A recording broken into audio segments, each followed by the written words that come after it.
Seguir e a. O que vem primeiro? Santidade ou paz?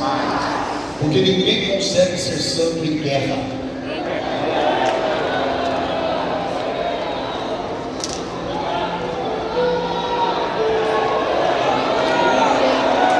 Deus, quando olha do céu para a igreja, Ele não olha para mim separado de você, Ele olha para o corpo.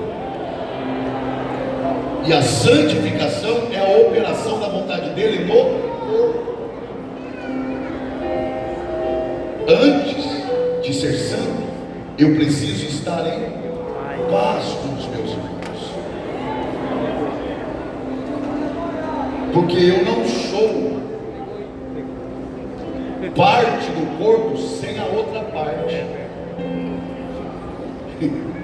Então olhe de novo para essa pessoa que está perto de você e diga: por incrível que pareça, você depende de mim para ser santo, e eu dependo de você para ser santo.